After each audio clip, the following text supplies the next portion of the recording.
कहानी की शुरुआत होती है छोटी अमेंडा से, जहां हमें उसके बचपन की एक झलक दिखाई जाती है, जिसमें अमेंडा की मां ने उसे घर से भागने की वजह से एक अलमारी में बंद कर दिया था। अमेंडा रोती हुई उनसे मदद मांग रही थी, लेकिन उसकी मां उससे कहती हैं, क्या तुम जानती हो कि तुम्हारी इस हरकत से मुझे कितनी तकलीफ हुई? फिर वो एक इलेक्ट्रिक वायर उसके हाथ में पकड़ाती है और इन चीखों के साथ अमेंडा की नींद खुल जाती है, जो अब खुद एक मां है। शुरुआत के इस सीन से हमें पता चलता है कि अमेंडा का बचपन बहुत कठिन रहा है, जिसकी वजह से उसे वो सब भयानक सपनों के रूप में याद आता रहता है। अब हम देखते हैं कि सुबह होते ही अमेंडा अपने घर का आखिरी लैंप भी स्टोर रूम में जाकर फेंक देती है, क्योंकि उसे बिजली से डर लगता है और वो बीमार हो जाती है। इसलिए उसके घर में कोई भी इलेक्ट्रॉनिक सामान नहीं था। दरअसल अमेंडा कोरिया से निकलकर अमेरिका में बस गई थी। वो अपनी बेटी केसी के साथ बहुत खुश थी। ये दोनों एक फार्म हाउस में रहते हैं, जहां वो मधुमक्खियां पालकर शहद बेचने का काम करती है। ये बाकी दुनिया से अलग थलग रहते हैं। इनके पास कोई फोन नहीं है, न ही इनके ज्यादा दोस्त हैं। अब एक रात हम देखते हैं कि जोरदार बिजली कड़कने की वजह से अमेंडा बहुत डरी हुई थी। तब केसी उसके कमरे में जाती है तो अमेंडा एक कोने में सहमी हुई बैठी थी। केसी उसे शांत कराने के लिए गुनगुनाने लगती है और कहती है, बिजली बहुत दूर है, वो आपको कोई नुकसान नहीं पहुंचा सकती। तो अमेंडा को थोड़ा अच्छा महसूस होता है। अगली सुबह हम डैनी को देखते हैं, जो अमेंडा से शहद लेने आया था। दरअसल डैनी अमेंडा का दोस्त था और वो उसी को अपना शहद बेचा करती थी। अमेंडा से मिलने से पहले डैनी अपना मोबाइल ऑफ करके अपनी घड़ी उतार लेता है, क्योंकि अमेंडा को इलेक्ट्रॉनिक चीजों से एलर्जी है। डैनी अमेंडा को बताता है कि उसकी भांजी ने इंटरनेट पर उसके शहद के बारे में पोस्ट किया था, जिसके बाद उसके शहद की डिमांड बढ़ चुकी है। ये सुनकर अमेंडा बहुत खुश थी। वो इस बारे में केसी को बताती है, लेकिन केसी को चिंता थी कि इससे उनका काम बढ़ जाएगा।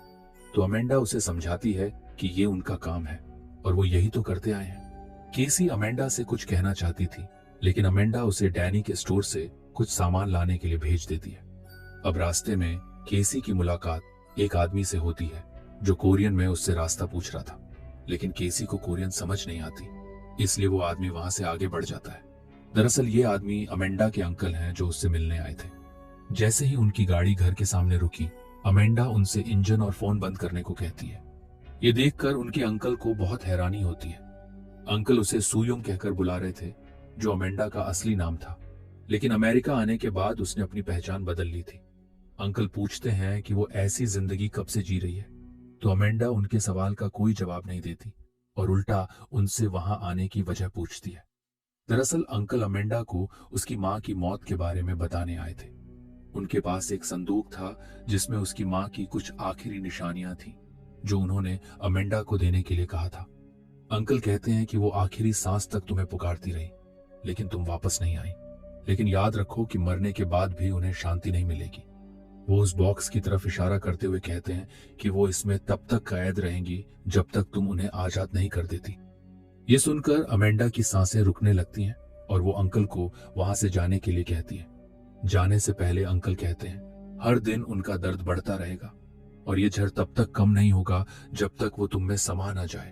और ये मत भूलो कि तुम्हारी माँ जो चाहती थी वो जरूर हासिल कर लेती थी। वहीं दूसरी तरफ केसी डैनी की दुकान में उसकी भांजी एवा से मिलती है। दोनों थोड़ी देर बात करते हैं, तभी केसी एवा के मेकअप की तारीफ करती है, जिससे हमें पता चलता है कि अमेंडा ने केसी को इन सब चीजों से दूर रखा है। इधर अमेंडा जब उस बक्से को छूने की कोशिश करती है तो उसे केसी के कमरे से कुछ आवाज आती है। जब वो उसके कमरे में देखने जाती है तो उसके सारे दराज अपने आप खुले हुए होते हैं। अमेंडा जब उन्हें बंद कर रही होती है तो उस सामान में उसे एक कॉलेज फॉर्म दिखता है। ये देखकर वो हैरान होती है कि आखिर केसी के पास ये फॉर्म कैसे आया। तभी केसी घर आ जाती है और वो वहां पड़ा संदूक देखकर पहचान जाती है, क्योंकि उसने ये अंकल के पास देखा था। तभी अमेंडा उसे संदूक के पास देखकर घबरा जाती है और जल्दी से संदूक उठाकर उसे कमरे में रख देती है। केसी को कुछ भी समझ नहीं आता। अब अमेंडा केसी से उस कॉलेज फॉर्म के बारे में पूछती है तो केसी बताती है कि वो उसे डैनी ने दिया था। अब उसी रात अमेंडा हिम्मत करके उस संदूक को खोल लेती है, जिसमें एक अजीब सा मास्क था। तभी उसे ऐसा लगता है जैसे वो मास्क सांस ले रहा हो। ये देखकर अमेंडा डर जाती है और जल्दी से संदूक बंद कर देती है। फिर वो उसे उठाकर बेसमेंट में रख देती है। जब वो बेसमेंट से बाहर आती है तो उसे केसी की चीखें सुनाई देती हैं। वो भागकर जंगल की तरफ जाती है। तभी उसे अपने सामने एक परछाई दिखती है जो दरअसल उसकी मां की थी। अमेंडा सहमी हुई खड़ी रहती है। इस घटना के बाद अमेंडा बहुत परेशान रहने लगती है और उसे हर जगह अपनी मां की मौजूदगी महसूस होती है। केसी बार बार उससे बात करने की कोशिश करती है, लेकिन अमेंडा उसे कुछ भी नहीं बताती। इसी बीच एक दिन डैनी अमेंडा से मिलने आता है तो अमेंडा उससे कॉलेज फॉर्म के बारे में पूछती है, जिस पर डैनी बताता है कि केसी ने खुद उससे वो फॉर्म मांगा था। ये सुनकर अमेंडा समझ जाती है कि केसी उससे दूर कॉलेज जाना चाहती है। डैनी भी उसे समझाता है कि केसी हमेशा उसके साथ तो नहीं रहेगी, उसे भी अपनी मर्जी की जिंदगी जीने का हक है। तब अमेंडा कहती है कि उसने ये बिजनेस केसी की वजह से शुरू किया था, क्योंकि उसे शहद बनाने में बहुत दिलचस्पी थी।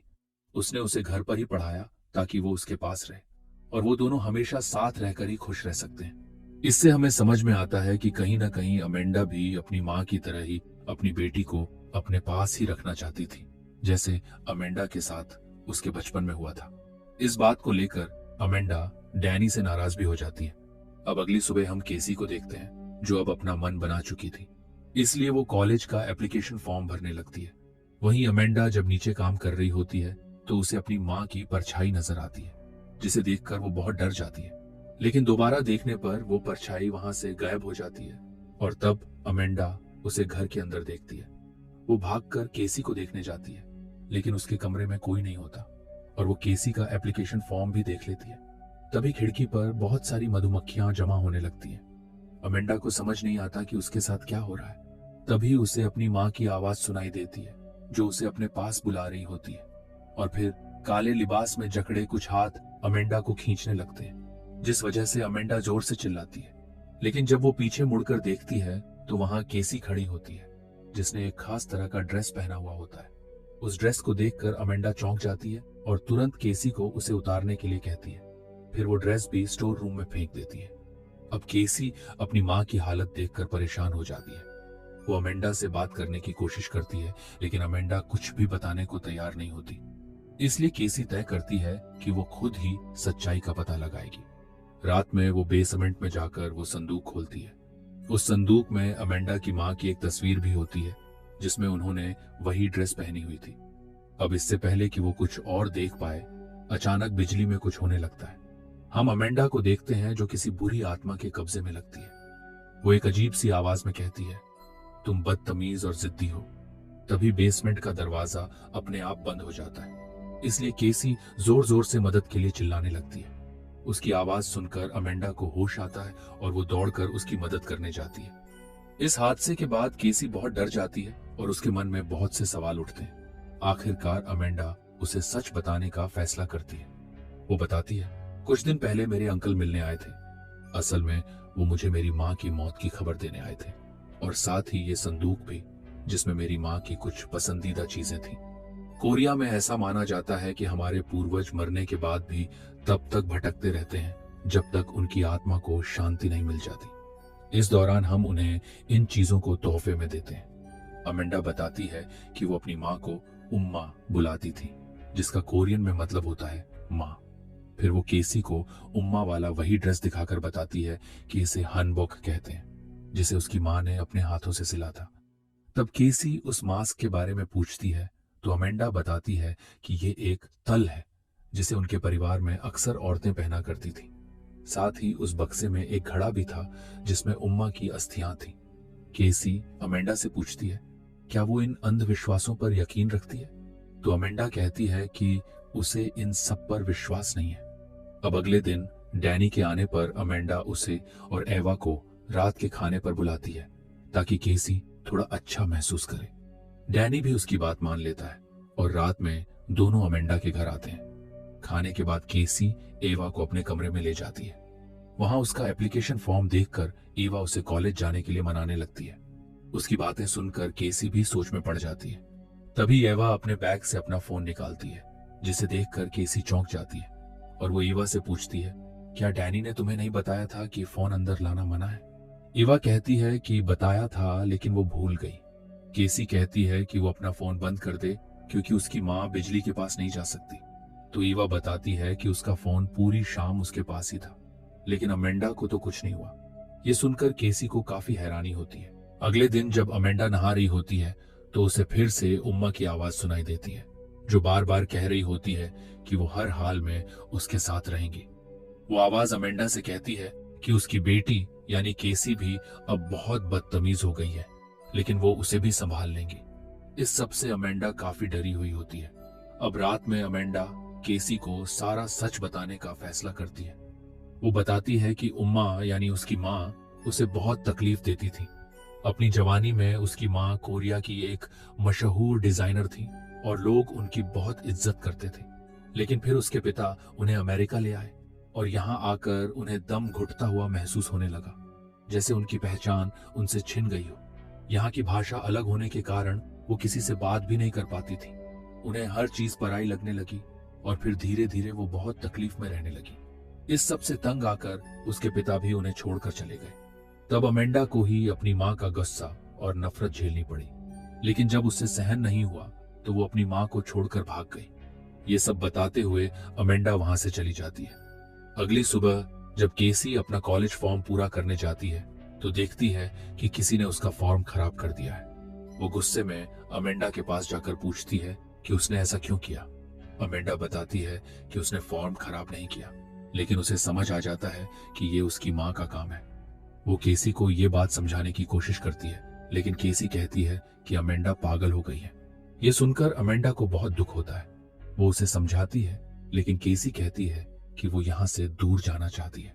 तभी अचानक अमेंडा के चेहरे के हाव भाव बदल जाते हैं और वो केसी से कहती है कि वो बचपन से ही लोगों से बात करने से डरती थी। वो कभी दोस्त नहीं बना सकी। यही वजह थी कि अमेंडा ने उसे घर पर ही पढ़ाया। केसी मधुमक्खियां पालना चाहती थी तो अमेंडा ने भी उसे अपना जुनून बना लिया और उसके रहने के लिए ये घर बनाया, लेकिन उसे किसी बात का कोई अंदाजा नहीं है। अमेंडा कहती है, तुम्हारा मेरे अलावा इस दुनिया में कोई नहीं है, तो मुझसे दोबारा ऐसे बात मत करना। ये सुनकर केसी को बहुत बुरा लगता है और वो कहती है, आप बहुत खुदगर्ज हैं। अब अमेंडा गुस्से में आकर उसे थप्पड़ मार देती है, तो केसी भी पलटकर अमेंडा को थप्पड़ मार देती है और जाने से पहले वो अमेंडा से कहती है, आप भी अब बिल्कुल अपनी माँ जैसी बन गई हैं। इस हादसे के बाद अमेंडा पूरी तरह सदमे में थी। वो गुस्से में अपनी माँ की अस्थियां और तस्वीर घर से उठा लाती है और एक गड्ढा खोदकर उसमें दफना देती है। अमेंडा के ऐसा करते ही आसपास अजीब सी हलचल होने लगती है। तभी उसे फिर से अपनी माँ की आवाज सुनाई देती है, जो उसे सबक सिखाने की बात कर रही होती है। शुरुआत में बताया गया था कि अमेंडा को बिजली रास नहीं आती। दरअसल उसकी माँ उसे बचपन में बिजली के झटके दिया करती थी। एक अनजानी शक्ति अमेंडा को उसी गड्ढे में खींच लेती है। कुछ देर बाद जब अमेंडा को होश आता है तो वो उसी गड्ढे में होती है, लेकिन अब वो कुछ बदली हुई सी लगती है। ऐसा लगता है जैसे उसकी माँ ने उस पर पूरी तरह कब्जा कर लिया हो। उधर हम केसी को देखते हैं, जो डैनी के पास जाकर पूछती है, क्या तुम्हें पता था कि अमेंडा को बिजली से कोई परेशानी नहीं है? डैनी कहता है कि मैंने अमेंडा को कई बार समझाने की कोशिश की कि उसे बस एक अच्छे डॉक्टर से मिलना चाहिए, लेकिन अमेंडा कभी मेरी बात सुनने को तैयार नहीं थी। ये सुनकर केसी डैनी से भी नाराज होकर वहां से चली जाती है, क्योंकि उसकी जिंदगी में जिन लोगों पर वो भरोसा करती थी उन्होंने भी उससे इतनी बड़ी बात छुपाई थी। जब वो वापस अपने घर जा रही होती है तो एवा उसके पीछे आती है। दोनों थोड़ी देर बातें करते हैं और फिर एवा उसे एक डायरी गिफ्ट करती है और बताती है कि वो इसे कॉलेज के लिए इस्तेमाल करे। एवा कहती है कि केसी को हक है कि वो अपनी जिंदगी अपने हिसाब से जिए, न कि अपनी माँ के हिसाब से। उसकी बातें सुनकर केसी कॉलेज जाने का मन बना लेती है। अब जब वो घर वापस आती है तो उसे अमेंडा कहीं नहीं दिखती। वो देखती है कि उम्मा की तस्वीर और अस्थियां एक मेज पर रखी हुई हैं। केसी बाहर जाकर देखती है तो अमेंडा वहीं हनबुक पहने उसका इंतजार कर रही होती है। केसी के पूछने पर अमेंडा बताती है कि मैंने अपनी माँ को श्रद्धांजलि देने का इरादा कर लिया है। ये कहकर अमेंडा उसे उसी मेज के पास ले जाती है, लेकिन केसी समझ जाती है कि यहाँ कुछ तो गड़बड़ है। वो पूछती है, अमेंडा ये सब क्यों कर रही हैं? तो अमेंडा बताती है कि इस रिवाज को जैसा कहते हैं और इसे करने के बाद मैं कभी अकेली नहीं रहूंगी। अब केसी वहां से भागने की कोशिश करती है, लेकिन तब तक अमेंडा का बर्ताव पूरी तरह बदल चुका होता है। वो कहती है, तुम बिल्कुल अपनी माँ की तरह बदतमीज हो, लेकिन मैं तुम्हें भी सुधार दूंगी। केसी समझ जाती है कि ये अमेंडा नहीं बल्कि अब उसमें उसकी नानी समा चुकी है। अमेंडा कहती है, बचपन में तुम्हारी माँ भी बात बात पर घर से भाग जाया करती थी। तब उसे सबक सिखाने के लिए मैं उसे अलमारी में बंद कर देती थी। हमारे घर में एक लैंप था जिसकी तार टूटी हुई थी, तो मैं वो तार तुम्हारी माँ के हाथों में पकड़ा देती थी, जिससे उसे बहुत तकलीफ होती थी, ताकि वो समझ सके कि उसके भागने से मुझे कितनी तकलीफ होती है। अब केसी किसी तरह खुद को छुड़ाकर घर से बाहर भागती है, लेकिन अमेंडा ने उसे पकड़ लिया था।